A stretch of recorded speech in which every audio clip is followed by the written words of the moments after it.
আপনাদের দুলা ভাইয়ের এই শার্টটা আমি হাতে ধুয়ে দিছি, পাশে জিওর লেপ রোদে দিছি বুঝছেন, সাথে বালিশও দিছি। এই একটু রোদ উঠছে, বালিশ আর লেপটা রোদে দিয়ে দিছি, কেমন রোদ উঠছে দেখেন। আর একটা বিশেষ জিনিস দেখাবো আজকে, হঠাৎ করে আসছি যেহেতু বারান্দায়, ও মানে হঠাৎ করে না, আমি আসি মানে ক্যামেরা নিয়ে যেহেতু আসছি। টমেটো দেখেন, এখনো টমেটো রয়েছে গাছে, আমি ছিঁড়ি নেই। মানে আমি এত ভদ্র, গাছে টমেটো রয়েছে, আমি টমেটো ছিঁড়িও না, খাইও না। যেমন কাঁচা ছিল সেরকম কাঁচা, পাকছে তো পাকছে, এবং এখনো রয়েছে। গাছটা খুব সম্ভবত মরে গেছে, হ্যাঁ, শীতে। এবং টমেটোগুলো ঠিক ওইভাবেই রয়েছে, মানে দেখলে অবাক হয়ে যাবেন সত্যি। মানে আমি এই গাছটার উপর এত কৃতজ্ঞ। এখানে খুব সম্ভবত 2টা 3টা একটা গাছ ছিল, 2টা 3টা একটা, কয়টা হইল, ওইখানে কয়টা কাপড় চাপড় আছে, আমার নিচে 2-1টা শার্ট আছে বেশ দামি, এই কিছু একটা ব্যবস্থা করতেই হবে, এইভাবে আর রাখা যাইতো না। তো আমি কি জন্য আসছি এখানে, চলেন যাই। এই যে দেখেন, এইখান দেখা যায়, এইখানটাতে একটুখানি গুছাইতে হবে, এইখানে উঠাইলেই হয়ে যাবে বক্সগুলো। ওপারেও একটু জায়গা আছে, ওইখানেও উঠাইলে হয়ে যাবে ওই বক্সটা। তা আমি আমার লাগর পাচ্ছি না, জিওকে আর তা নাহলে আপনাদের দুলা ভাইকে বলতে হবে। এইটা এইখানে রাখা যায় যেন পোড়া না যায়, এইটা উঠাইতে হবে এইভাবে ধরে।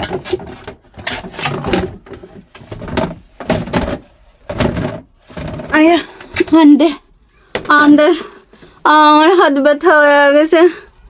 আচ্ছা ঠিক আছে, পরের দিন আর একদিন। আমার দেখছেন আমি কতটা খাটো।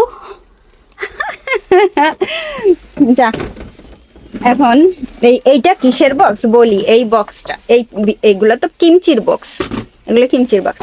এইটা হইতেছে কি, আমরা সমুদ্রে গেলে পরে থালা বাসন ধুই, এতে এর ভিতর করে থালা বাসন নিয়ে যাই, তারপরে ধুই। যাই হোক, চাল নেব। চাল হচ্ছে, এই হচ্ছে কোরিয়ান চাল, ভালো করে দেখেন, আননাম্মি। গুগলে যদি সার্চ করেন, তা আমি এটা লিখে দেবো না গুগলে করার জন্য। এটা কিন্তু সম্পূর্ণভাবে কোরিয়ান রাইস। কেমন এলো ঘটনা, এই রাইসটা আমরা এত এত এত এত খোঁজ খবর নিয়েছি যে কোন দেশের কোথায় কি, কোনো জায়গায় খুঁজে যা পাইনি। এখন আমি গুগলে চেক করতে যাই, দেখি কি এইটার এক জায়গায় লেখা রয়েছে থাইল্যান্ড রাইস, আর একটা জায়গায় আবার নিচে লেখা রয়েছে ইন্ডিয়ান বাসমতি রাইসের অংশ বিশেষ। অথচ আমি যেখান থেকে কিনছি বা যেখানে যাদের কাছ থেকে এটা পাইছি, তারা চোখের এক পাশে কি কালো কালো হয়ে রয়েছে কেন, মানে আমাকে যারা করছে এটা ইনফরমেশন দিছে, সম্পূর্ণভাবে তারা বলছেন যে এটা কোরিয়ান রাইস। কারণ অন্য কোনো ভাষা বা অন্য কোনো কিছু ওই ইসের ভিতরে পিছনে লেখা নাই, ঠিক আছে। তো আমাকে অনেক আপুরা বলছিলেন যে নাম কি, এবং অনেক ভাইয়ারাই বলছিলেন যে এই রাইসটা একেবারে সম্পূর্ণভাবে আমাদের দেশের রাইস। এখন আমি তো জানি এটা কোরিয়ান রাইস, এখন এইখানে এসে দেখি কোরিয়া, থাইল্যান্ড, ইন্ডিয়া সব মিশানো, ওই মিশাই টিশাই বানাইছে বুঝছেন।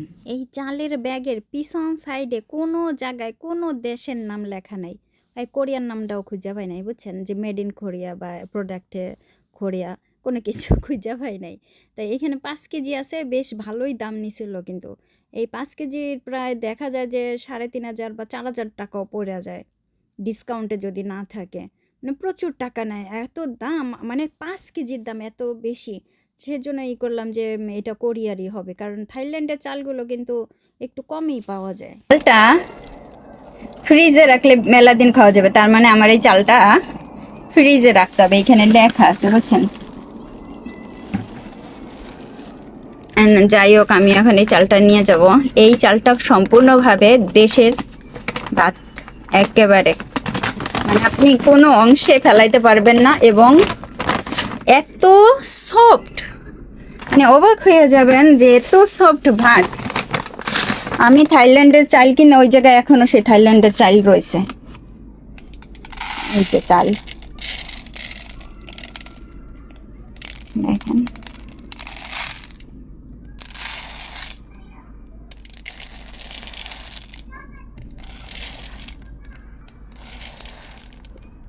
এই চালটা একটা পলিথিনে করে এইখানে এই যে যে ডিপ ফ্রিজ আছে না, আমি ডিপ দুইটাই নর্মাল করে রাখছি বুঝছেন, এখানে রাখতে হবে না যে কোনো একটাতে। এই হচ্ছে কোরিয়ান চিলি পেস্ট, এইটা সবচাইতে ভালো চিলি পেস্টের ভিতরে, এইটা সবচাইতে ভালো। আর নিচেরটা হইতেছে দেন একটু নামাইলি সয়াবিন পেস্ট, যেটা সবচাইতে ভালো হবে আপনি যদি সয়াবিন পেস্ট দিয়ে কোনো স্যুপ করেন, যেটা হচ্ছে কোরিয়াতে তেনজাং চিগে, তেনজাং কুগ এরকম।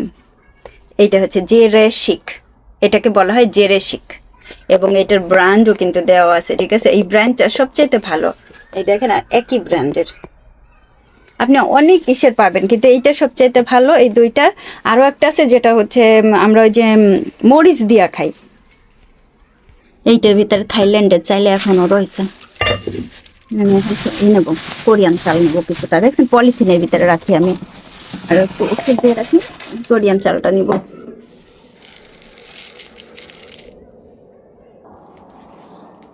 এই যে এখন চাল ধুবো, ভাত রান্না করব, আর একটু তরকারি রান্না করব। তো বাইরে পার্সেল আসছে, পার্সেল না ডেলিভারি আসছে, ডেলিভারি আসছে। আচ্ছা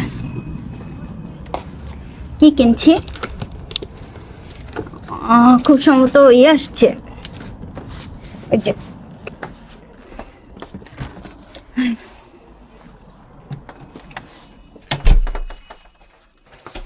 খুব সম্ভবত পারলে মানে ওয়াশিং মেশিনের। ওকে মাজা, রাইট রাইট রাইট, ওয়াশিং মেশিনের জন্য এইটা আমরা ব্যবহার করি, দুইটা ব্যবহার করি, এইটার সাথে আরও আর একটা আছে, সেটা হয়তো আগামীকালকে আসে নাকি কে জানে। এইটা আসছে ডাউনি, এই যে ওয়াশিং মেশিনের একটা লিকুইড সাবান। এর ভিতর থেকে কোনটা খাবো, আমার তো এইটা খুব ভালো লাগে, ইয়ক গজা। আমি নিচে কেন টাওয়াল দিই, পানি টানি পরে মুছার জন্য। হ্যাঁ আপনি যদি বলেন যে একটা পাপোশ দিয়ে রাখতে পারেন, হ্যাঁ দেন, আমার আগে পাপোশ ছিল, কিন্তু পাপোশে আমার বেশি সুবিধা আমি করতে পারি না, কারণ ধরেন এই যে থালা বাসন ধুতে ধুতে এই পাশটাতে পানি পড়লো, তা আমি টাওয়াল দিয়ে এইভাবে মুছতে পারি, কিন্তু পাপোশটা না বুঝছেন, ঠেলতে ঠেলতে আমার পা ব্যথা হয়ে যায়। না মানে কেমন হয়েছে, আমি এত ঠেলি কিন্তু পাপোশ যায় না।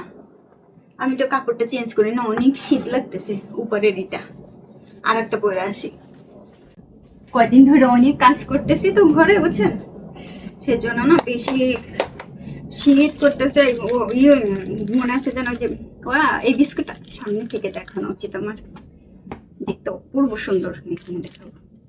এটা হচ্ছে ইয়ক গজা, ইয়ক এই উল্টাই গেছে, মিষ্টি স্বাদের, খুবই মিষ্টি স্বাদের, আর একটু শক্ত শক্ত হয় কিন্তু নরম, খাইলে পরে বুঝবেন যে নরম।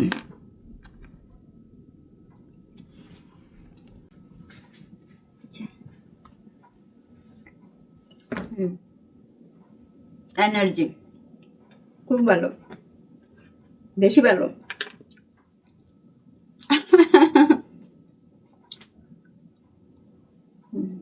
কিন্তু আমাদের দেশে বিস্কুট খেলে একটা শব্দ আসে না, একটা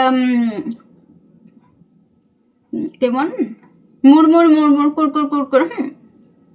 কোরিয়ান 99% বিস্কুটে কোনো শব্দ হয় না, খুবই নরম, যার জন্য আমি কোরিয়ান বিস্কুট খেয়ে শান্তি পাই না। বিস্কুট হবে বিস্কুটের মতো মুচমুচে, পাসাক, মানে কোরিয়ান শব্দে পাসাক পাসাক, যেটা শব্দ হবে কোনো শব্দ হয় না, সাবান মিষ্টির সাথে ভালো। এখন অনেকে বলবেন আমরা কি আপনার ব্লগে চাইল দেওয়া দেখবো, না না আমি কাইটে দিতেছি।